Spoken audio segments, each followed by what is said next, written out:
হরে কৃষ্ণ।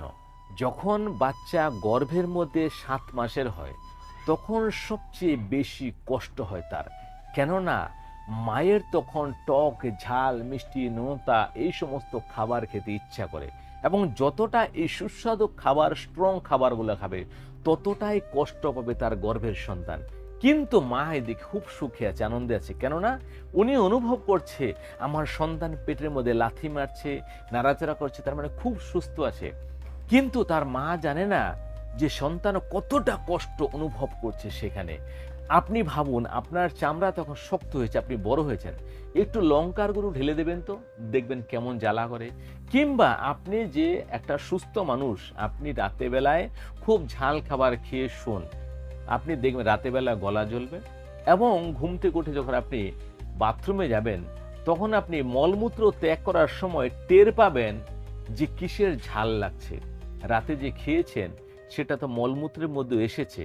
তেমনি যেই থলের মধ্যে আছে সন্তানটি, তার ভিতরেও তো সেই জিনিসই আছে।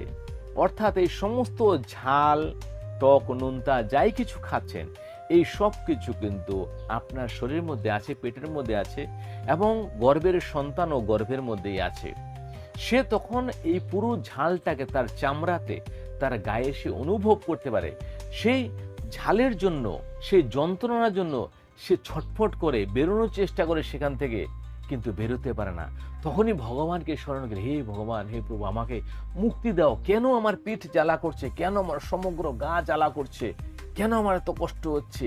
অর্থাৎ 7 মাস বয়সে বাচ্চার কিন্তু সবচেয়ে কষ্টের দিন, আর 7 মাস যখন গর্ভবতী হয় কোনো নারী, তার কিন্তু খুব সুখের দিন। কেননা উনি ভাবে, বাহ, আমি এখন মা হতে চলেছি, আমার গর্ভের সন্তান বেশ নড়াচড়া করছে, লাথি মারছে, এই করছে, সেই করছে।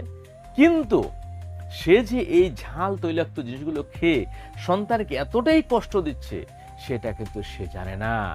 সেজন্যই এই সময়ে ভগবানকে ডাকার পরে যখন সে ক্লান্ত হয়ে যায়, কান্নাকাটি করে চুপ করে কোণার মধ্যে পড়ে থাকে আর দিন গুনতে থাকে, ভগবান আমাকে কবে উদ্ধার করবে। কিন্তু মনের ভাষা আর আপনার আত্মার ভাষা কিন্তু একই। কষ্ট মানে কষ্টই, সুখ মানে সুখ। তাহলে তখন ভগবানকে উনি বারবার স্মরণ করেন যে, হে পরমেশ্বর, হে পরমাত্মা, হে ভগবান, হে জন্মদাতা, হে জন্মদাতা, আমাকে উদ্ধার করো। আমি এখানে আর পড়ে পড়ে কত কষ্ট সইব, আমাকে উদ্ধার করো। তখন ভগবান যখন দর্শন দেন তখন উনি বাধা করেন যে এইবার আমাকে এই বিপদ থেকে মুক্ত করে দিন, আমি সব সময় আপনার স্মরণে থাকবো। এই বিপদের সময় যখন আপনি আমাকে দর্শন দিলেন, তাহলে বাইরে বেরিয়ে আমি আপনাকে কখনো ভুলব না এবং আমি এই কষ্ট থেকে চিরজীবনের জন্য মুক্তি পেতে চাই। তাহলে আমাকে মুক্তি দেবেন। আমি এই আমি এই গর্ভের যন্ত্রণা আর ভোগ করতে চাই না। আমি এরকম অনেকবার গর্ভে এসেছি, আমার সেটা মনে পড়ছে। কিন্তু আমি যখনই বাইরে যাই তখনই ভুলে যাই। প্রভু, এবার আমাকে উদ্ধার করে দাও, এবার আমাকে মুক্ত করে দাও। এই কষ্টের থেকে, এই বিপদ থেকে আমাকে রেহাই করো। আমি আর ভুলব না, আমি সবসময় তোমাকে স্মরণ করব। ভগবানের কাছে এরকম হাত জোর করতে থাকে এবং ভগবান তখন সন্তুষ্ট হয়ে বলেন, ঠিক আছে, এবার তুমি ধরতি ধরাধামে গিয়ে যখন ভূমিষ্ঠ হবে, তুমি কিন্তু আমাকে ভুলবে না মৃত্যু পর্যন্ত, তাহলেই তো আমি তোমাকে মুক্তি দেব। কিন্তু মানুষ জন্মের পর থেকে মায়া মোহের বন্ধনে আটকে গিয়ে, যে জন্মের সময় যে গর্ভে থেকে এই পৃথিবীতে আনলো, এই কষ্ট থেকে মুক্তি দিল, এই সারা জীবনের কষ্টের মধ্যে জীবন কাটালো, কিন্তু ভগবানের কথা একবার স্মরণ করল না। সেই জন্য তাকে মরে যাওয়ার পরে আবার গর্ভের মধ্যে আসতে হয়। এ তো গেল মানুষের গল্প। যদি আজকে পশু পাখির গর্ভে হতেন তাহলে আরো কতটা কষ্ট ভোগ আছে সেটা তো আপনি নিজে দেখে বিবেচনা করতে পারেন। সেজন্যই যে মানুষ যখন 7 মাস গর্ভের মধ্যে থাকে তখন সন্তান কিন্তু যতটা না দুঃখে থাকে, তার মা তার থেকে বেশি সন্তুষ্টি থাকে। অর্থাৎ মায়ের যখন খুশির দিন, সন্তানের তখন দুঃখের দিন। কেননা এই জিনিসটা কিন্তু সে মাও জানে না যে তার সাথে, সন্তানের সাথে কি হচ্ছে, এবং সন্তান জানে না যে মা কি ভুলগুলো করছে। এই দুটো কিন্তু একদমই বিপরীত।